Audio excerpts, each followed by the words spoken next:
OPS update. पुरानी pension scheme में जनवरी 2025 में होगा बड़ा बदलाव। जानें क्या है नया plan. OPS new update 2025।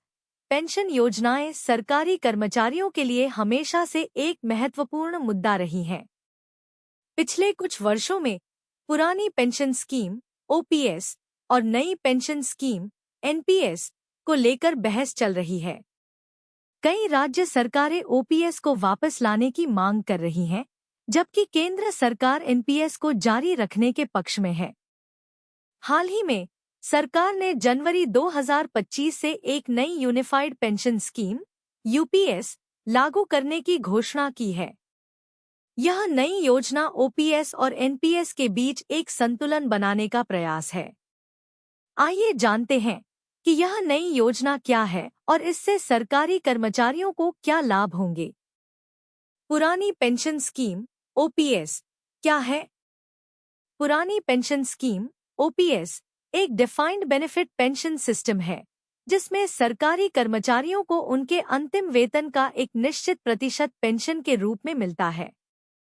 OPS के मुख्य फायदे हैं: सुनिश्चित पेंशन, कर्मचारियों को अंतिम वेतन का 50% तक पेंशन मिलती है। जीवन भर पेंशन, सेवानिवृत्ति के बाद जीवन भर पेंशन मिलती रहती है। पारिवारिक पेंशन, कर्मचारी की मृत्यु के बाद परिवार को पेंशन मिलती है। महंगाई भत्ता, पेंशन पर नियमित रूप से महंगाई भत्ता मिलता है। हालांकि ओपीएस सरकार पर बड़ा वित्तीय बोझ डालती है, जिसके कारण इसे 2004 में बंद कर दिया गया था। नई पेंशन स्कीम एनपीएस की विशेषताएं। नई पेंशन स्कीम एनपीएस एक डिफाइंड कंट्रीब्यूशन पेंशन सिस्टम है, जिसमें कर्मचारी और सरकार दोनों पेंशन फंड में योगदान करते हैं। एनपीएस की मुख्य बातें: अंशदान आधारित, कर्मचारी अपने वेतन का 10% और सरकार 14% योगदान करती है। बाजार आधारित रिटर्न, पेंशन फंड का निवेश बाजार में किया जाता है। लचीलापन, कर्मचारी अपने फंड का प्रबंधन कर सकते हैं। पोर्टेबिलिटी, नौकरी बदलने पर भी फंड जारी रहता है। लेकिन एनपीएस में सुनिश्चित पेंशन का अभाव है, जो कर्मचारियों की चिंता का विषय रहा है। यूनिफाइड पेंशन स्कीम यूपीएस का ओवरव्यू।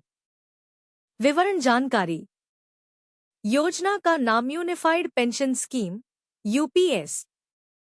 लागू होने की तिथि 1 अप्रैल 2025। लाभार्थी केंद्र सरकार के कर्मचारी। न्यूनतम सेवा अवधि 10 वर्ष। अधिकतम पेंशन अंतिम 12 महीने के औसत वेतन का 50%। न्यूनतम पेंशन 000 प्रति माह। पारिवारिक पेंशन मूल पेंशन का 60%। महंगाई राहत के आधार पर सरकार का योगदान 18.5% बढ़ाकर। यूपीएस की मुख्य विशेषताएं। Unified pension scheme UPS OPS और एनपीएस के बीच एक बैलेंस्ड अप्रोच है।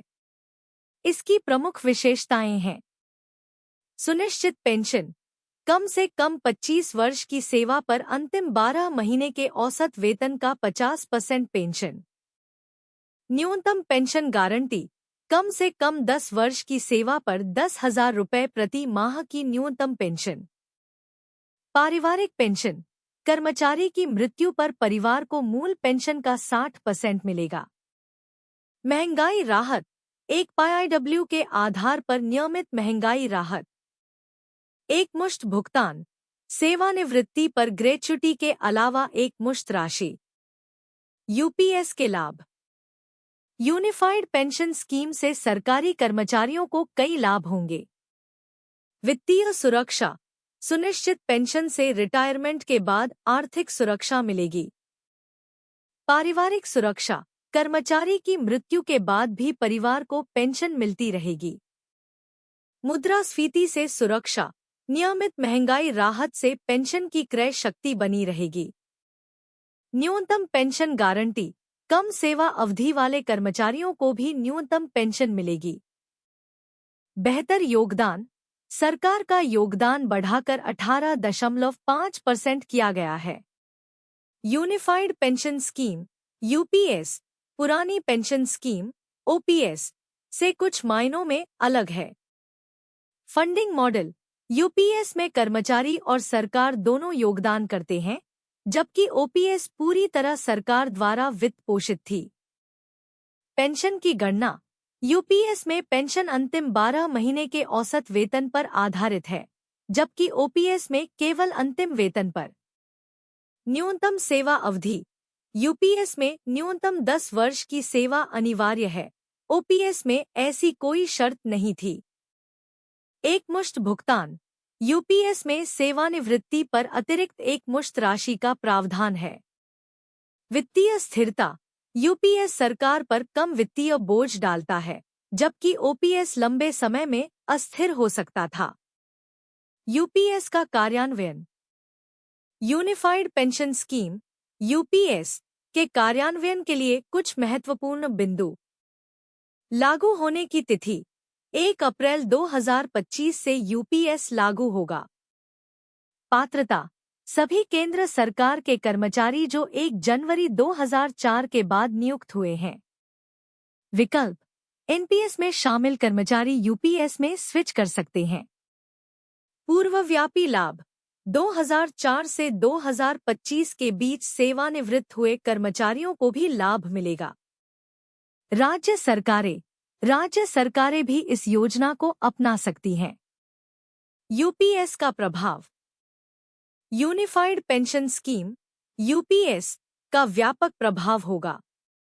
कर्मचारियों पर अधिक वित्तीय सुरक्षा और निश्चितता, बेहतर रिटायरमेंट प्लानिंग, परिवार के लिए सुरक्षा।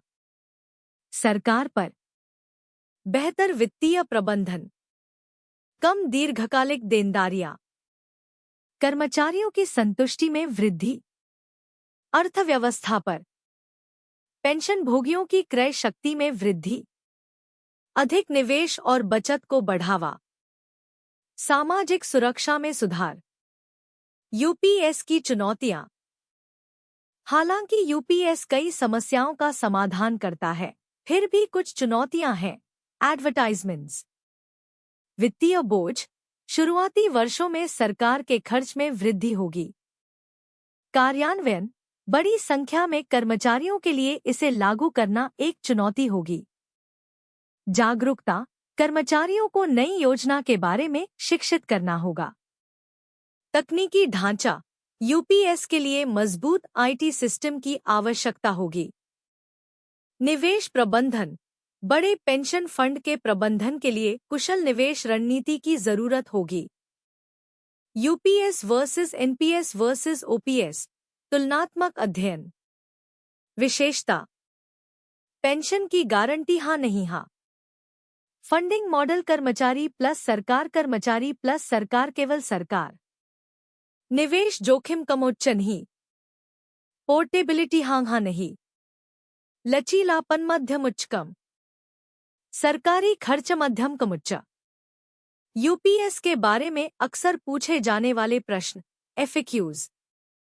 क्या मौजूदा एनपीएस सदस्य यूपीएस में स्विच कर सकते हैं? हाँ, मौजूदा एनपीएस सदस्यों को यूपीएस में स्विच करने का विकल्प दिया जाएगा। क्या यूपीएस में भी टैक्स बेनिफिट मिलेंगे? हाँ, यूपीएस में भी एनपीएस की तरह टैक्स लाभ मिलने की उम्मीद है। क्या यूपीएस में भी आंशिक निकासी की सुविधा होगी? हाँ, यूपीएस में भी कुछ शर्तों के साथ आंशिक निकासी की सुविधा दी जाएगी। डिस्क्लेमर यह लेख केवल सूचनात्मक उद्देश्यों के लिए है। यूनिफाइड पेंशन स्कीम यूपीएस अभी प्रस्तावित योजना है और इसके विवरण में बदलाव हो सकते हैं। सरकार द्वारा अभी तक इस योजना की आधिकारिक घोषणा नहीं की गई है। कृपया किसी भी वित्तीय निर्णय लेने से पहले सरकारी वेबसाइटों या अधिकृत स्रोतों से नवीनतम जानकारी प्राप्त करें। इस लेख में दी गई जानकारी पर निर्भर रहने से होने वाले किसी भी नुकसान के लिए लेखक या प्रकाशक जिम्मेदार नहीं होंगे।